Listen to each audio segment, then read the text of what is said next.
Baik, Assalamualaikum warahmatullahi wabarakatuh. Semangat pagi adik-adik siswa kelas 12 SMA se-Indonesia.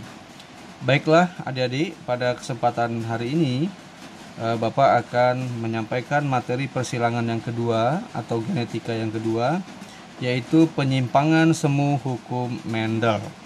Nah, tentunya adik-adik di sekolahnya masing-masing sudah mulai belajar materi tentang genetika ya.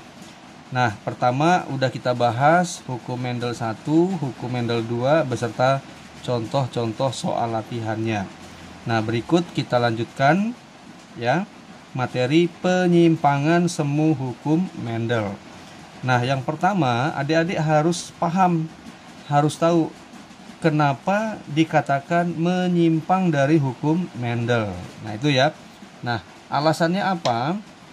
Kita bahas ya. Nah, alasannya pada persilangan,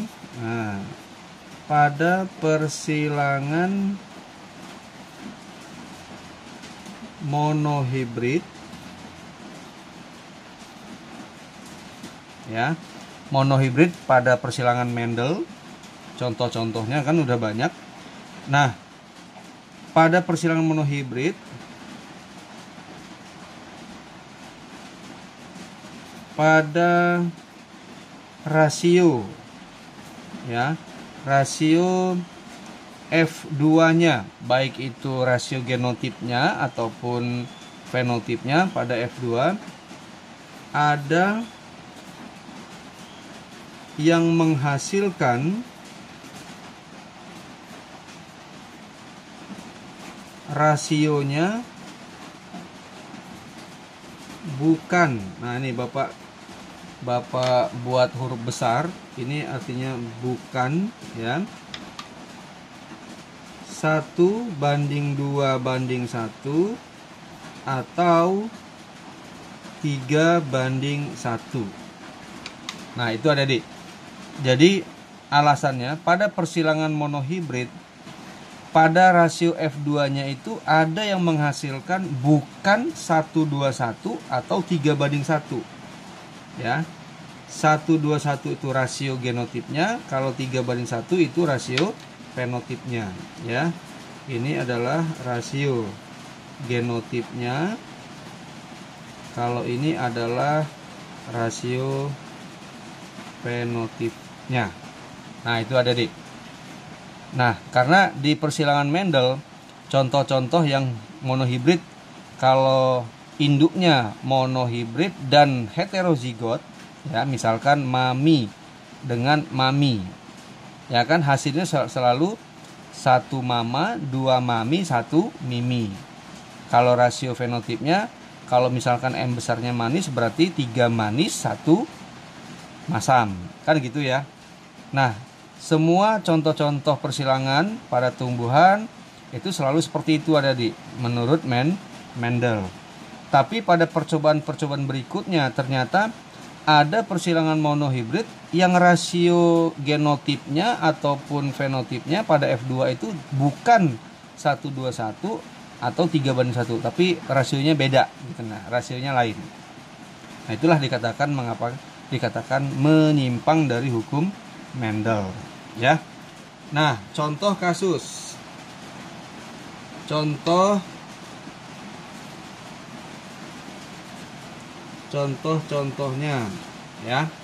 Nah, yang pertama itu ada namanya kasus epistasis ya. Epistasis dan hipostasis. Nah, itu contoh yang pertama ada di epi, hipo. Nah, kalau epi itu artinya atas, kalau hipo artinya bawah. Artinya adik-adik, gen yang berada di atas itu bisa menutupi gen yang di bawah. Kalau hipostasis karena gennya posisi di bawah, maka gennya itu tertutupi. Artinya tidak nampak. Jadi gen yang di atas menutupi, gen yang di bawah tertutupi. Nah, contoh tanamannya, nah ya. Sini ada contoh tanaman. Contoh tanamannya adalah ya, yaitu persilangan gandum atau bahasa latinnya itu Triticum aestivum ya, aestivum, yang berbiji warna hitam dan warna putih. Nah, itu ada deh ya. Jadi percobaannya itu ada gandum berbiji warna hitam, gandum berbiji warna putih. Nah, yang membuat heran para ilmuwan dari hasil percobaannya, nah, rasio F1-nya itu ternyata 100% warna hitam. Berarti kan di sini gen hitamnya bersifat dominan, adik-adik. Nah, kemudian untuk hasil F2-nya ya, yang diharapkan itu kan seharusnya 3:1. Ya, 1:1 untuk genotipnya, kemudian 3:1 itu fenotipnya.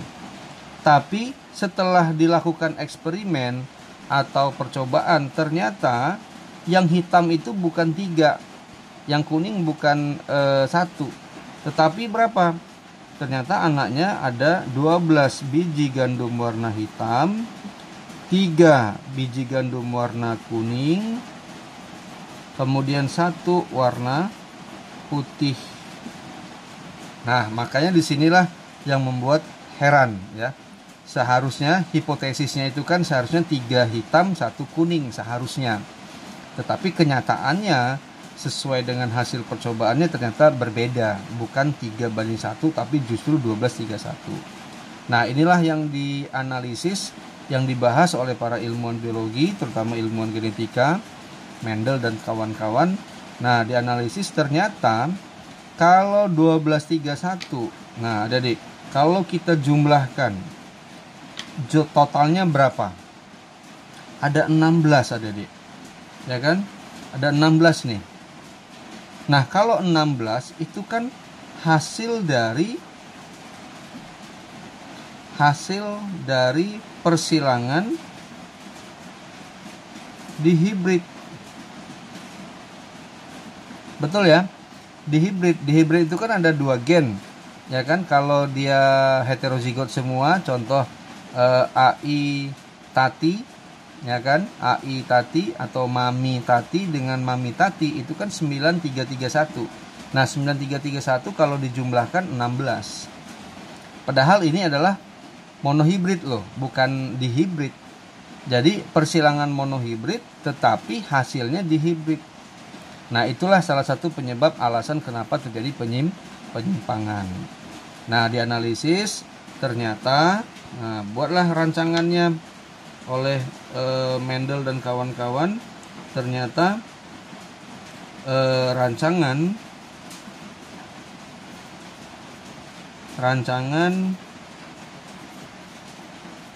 diagram persilangannya seperti ini ya, Dedi. Ya. Nah, parental yang gandum warna hitam dengan warna kuning. Karena ini 16 berarti dihibrid. Kalau dihibrid berarti ada 2 gen. Ya kan? Kalau menurut Mendel sebelumnya 1 sifat dikendalikan oleh 1 gen, kalau 2 sifat dikendalikan oleh 2 gen. Nah, kalau ini berarti 1 sifat dikendalikan oleh 2 gen. Makanya ada istilah persilangan monohibrid tapi seolah-olah dihibrid. Nah, jadi ada satu sifat tapi ada dua gen yang mengendalikan. Nah, dibuat seperti ini ya Dedi. Untuk genotipnya yang hitam itu dibuat HH Kiki. Ya, kenapa? Warna hitam ini ternyata ada dua gen yang mengendalikan. Hanya saja satu ada yang menutupi, yang satu yang tertutupi. Gen H menutupi, gen Q tertutupi. Makanya muncul warna hitam. Sebaliknya yang kuning. Yang kuning ini ada gen hitam juga, tapi hitamnya tertutupi. Kuningnya menang. Nah, kuningnya menutupi. Nah, inilah rancangan diagram persilangannya dari genotipnya. Nah, selanjutnya gametnya ada ya. Nah, gametnya bagaimana? Pakai hukum Mendel 2. Kenapa? Ada dua huruf, ada dua gen. Maka gametnya adalah berapa? Haki. Cuma satu macam kan? Haki, haki, haki, haki. Berarti satu macam. Yang ini juga sama. Hika. Ya. Paham ya? Hika. Nah, nanti kita silangkan F1-nya bagaimana. Oke ya. Nah, baik adik-adik. Jadi selanjutnya kita cari F1-nya ya. Cari F1 dari gamet Haki disilangkan dengan gamet Hika. Nah, jadi keturunan F1-nya berarti Hi, H dengan Hi, Hi, K dengan Ki, Kaki. Nah, ternyata dari hasil persilangan itu ya, hasil percobaannya Hi Kaki ini berfenotip hitam ya, 100% hitam. Gandum berbiji warna hitam. Nah, padahal di sini ada gen dominan, ada gen dominan. Hitam dominan, K-nya juga dominan, kuningnya juga dominan. Tetapi kenyataannya yang muncul itu warna hitam. Oh, berarti gen hitam ini menang. Gen hitam ini menutupi ya. Berarti gen H menutupi atau bersifat epistasis ya terhadap gen K ataupun gen Q. Jadi setiap ada gen H, maka yang muncul warna hitam. Itu ya. Nah, selanjutnya kita cari F2. Nah, F2 itu sendiri bagaimana?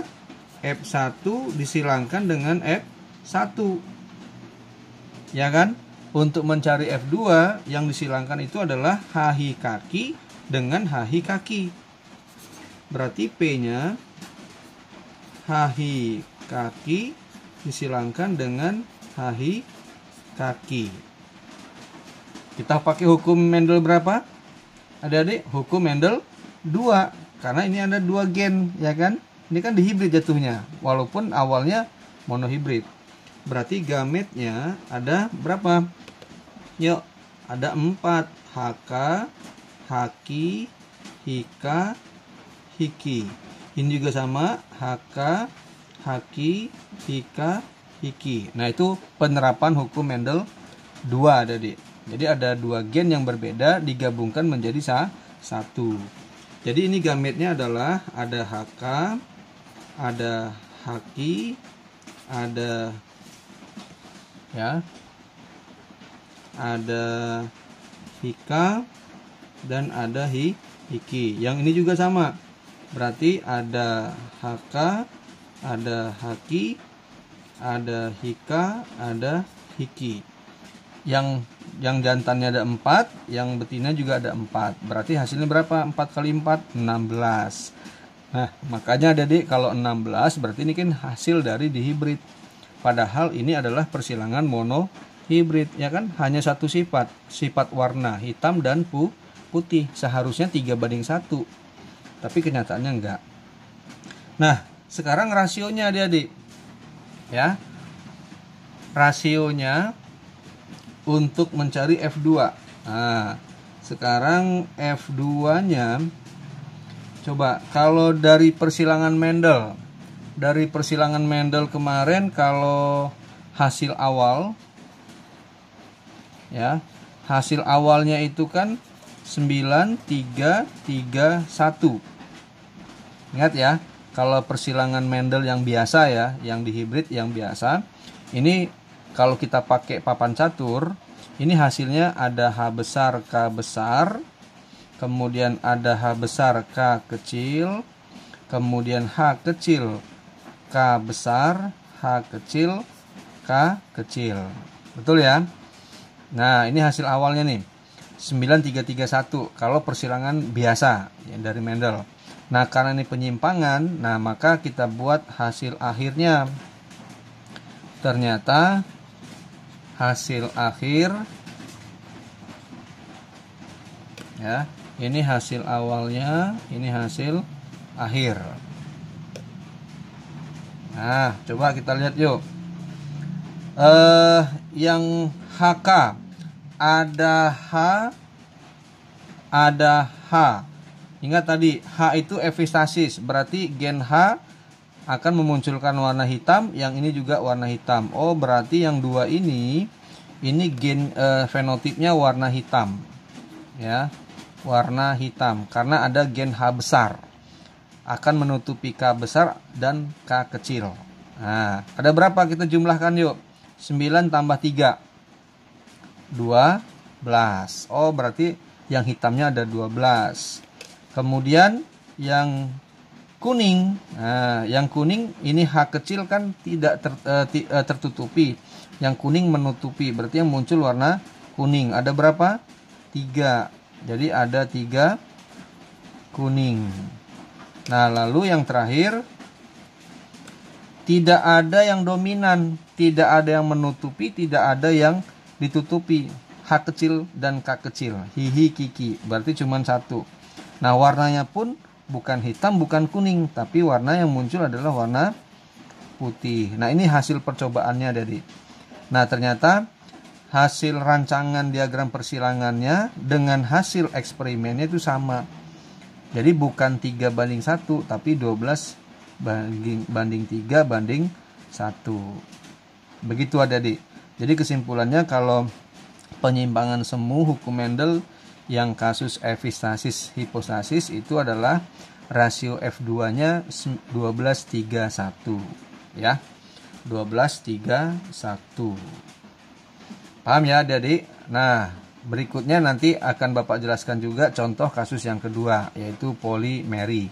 Ya, nanti ada juga atavisme, kemudian ada kriptomeri, dan ada gen komplementer. Nah, pada kesempatan ini Bapak hanya menjelaskan yang kasus epistasis dan hipostasis. Oke, untuk kasus yang lain silahkan nanti tonton juga di video berikutnya. Terima kasih adik-adik, dan jangan lupa adik-adik yang belum subscribe, ya, silahkan di subscribe dulu. Kemudian like, komen, dan share ke teman-temannya supaya kita bisa bersama-sama belajar biologi bersama Bapak HD Bio Smart. Terima kasih. Wassalamualaikum warahmatullahi wabarakatuh.